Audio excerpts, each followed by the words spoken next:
دن بدن کھلنے لگا ہے نعمت الاسلام یہ۔ بسم اللہ الرحمن الرحیم۔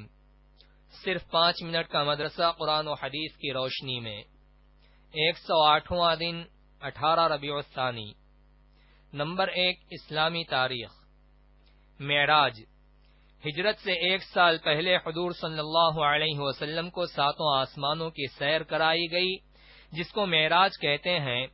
قرآن کریم میں بھی صراحت کے ساتھ اس کا تذکرہ آیا ہے۔ جب آپ کی عمر مبارک 51 سال 9 ماہ ہوئی تو رات کے وقت آپ کو مسجد حرام لایا گیا اور زمزم اور مقام ابراہیم کے درمیان سے براق نامی سواری پر حضرت جبرائیل علیہ السلام کے ساتھ بیت المقدس تشریف لائے۔ یہاں آپ نے تمام انبیاء کرام کی امامت فرمائی۔ اس کے بعد 7 آسمانوں پر تشریف لے گئے۔ ہر آسمان پر الگ الگ نبیوں سے ملاقات ہوئی۔ 7 آسمان کے بعد سدرۃ المنتہا تک حضرت جبرائیل علیہ السلام کے ساتھ رہے۔ اس کے بعد آپ تنے تنہا آگے بڑھے اور اس مقام تک پہنچے جہاں تک فرشتے بھی نہیں جا سکتے۔ یہاں آپ کو اللہ کے دیدار اور ہم کلامی کا شرف حاصل ہوا اور یہیں 5 نمازیں تحفے میں دی گئیں۔ اس کے بعد بیت المقدس واپس آئے اور براق پر سوار ہو کر مکہ مکرمہ واپس تشریف لائے۔ اس اہم سفر میں آپ صلی اللہ علیہ وسلم نے اللہ تعالی کی بڑی بڑی نشانیاں دیکھیں، جن کے متعلق اللہ تعالی نے فرمایا کہ ان کی آنکھ نہ کسی طرف مائل ہوئی اور نہ حد سے آگے بڑھی۔ انہوں نے اپنے رب کی قدرت کے بڑے بڑے عجائبات دیکھے۔ نمبر 2، حضور صلی اللہ علیہ وسلم کا معجزہ، زمین کا سمیٹ لیا جانا۔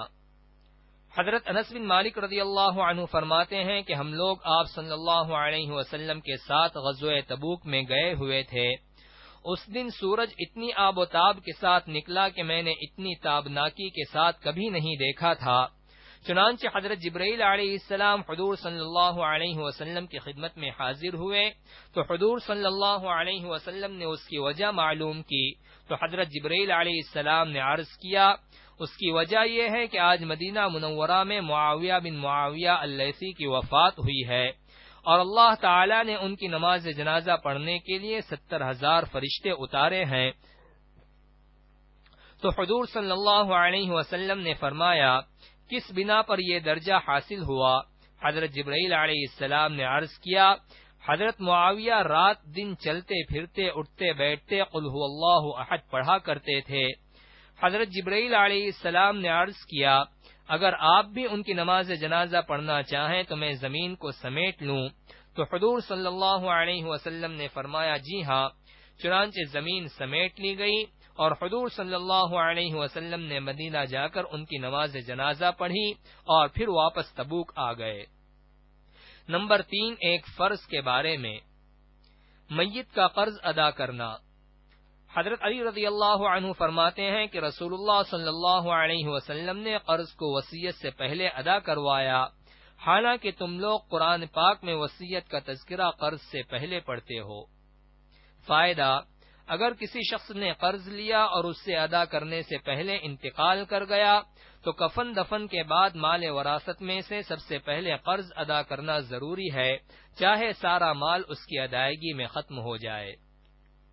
نمبر 4، ایک سنت کے بارے میں، قیامت کی رسوائی سے بچنے کی دعا۔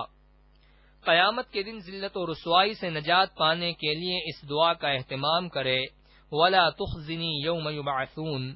ترجمہ، اے میرے رب مجھے قیامت کے دن رسوا نہ فرمانا۔ نمبر 5، ایک اہم عمل کی فضیلت، اذان دینا۔ رسول اللہ صلی اللہ علیہ وسلم نے فرمایا، جس شخص نے 12 سال تک اذان دی اس کے لیے جنت واجب ہو گئی اور ہر روز اذان کے بدلے اس کے لیے 60 نیکیاں لکھی جائیں گی اور ہر تکبیر پر 30 نیکیاں ملیں گی۔ نمبر 6، ایک گناہ کے بارے میں، قرآن سننے سے روکنا۔ قرآن میں اللہ تعالی فرماتا ہے، یہ کافر لوگ ایک دوسرے سے کہتے ہیں کہ اس قرآن کو مت سنا کرو اور اس کے دوران شور مچایا کرو، امید ہے کہ اس طرح تم غالب آ جاؤ گے۔ ان کافروں کو ہم سخت عذاب کا مزہ چکھائیں گے اور یقیناً ہم ان کو ان برے اعمال کا بدلہ دیں گے جو وہ کیا کرتے تھے۔ نمبر 7، دنیا کے بارے میں۔ دنیا کے مقابلے میں آخرت بہتر ہے۔ قرآن میں اللہ تعالی فرماتا ہے، جو لوگ پرہیزگار ہیں جب ان سے پوچھا جاتا ہے کہ تمہارے رب نے کیا چیز نازل کی ہے تو جواب میں کہتے ہیں بڑی خیر و برکت کی چیز نازل فرمائی ہے، جن لوگوں نے نیک اعمال کیے ان کے لیے اس دنیا میں بھی بھلائی ہے، اور بلا شبہ آخرت کا گھر تو دنیا کے مقابلے میں بہت ہی بہتر ہے، اور واقعی وہ پرہیزگار لوگوں کا بہت ہی اچھا گھر ہے۔ نمبر 8، آخرت کے بارے میں۔ کافر کی بدحالی۔ رسول اللہ صلی اللہ علیہ وسلم نے فرمایا، قیامت کے دن کافر اپنے پسینے میں ڈوب جائے گا یہاں تک کہ وہ پکار اٹھے گا، اے میرے پروردگار، جہنم میں ڈال کر مجھے اس عذاب سے نجات دے دیجیے۔ نمبر 9، طب نبوی سے علاج۔ بخار کا علاج۔ رسول اللہ صلی اللہ علیہ وسلم نے فرمایا، جس سے بخار آ جائے تو وہ 3 دن غسل کے وقت یہ دعا پڑھے تو اسے شفا حاصل ہوگی۔ بسم اللہ اللہم انما اغتسلت رجاء شفائک و تصدیق نبیک محمد صلی اللہ علیہ وسلم۔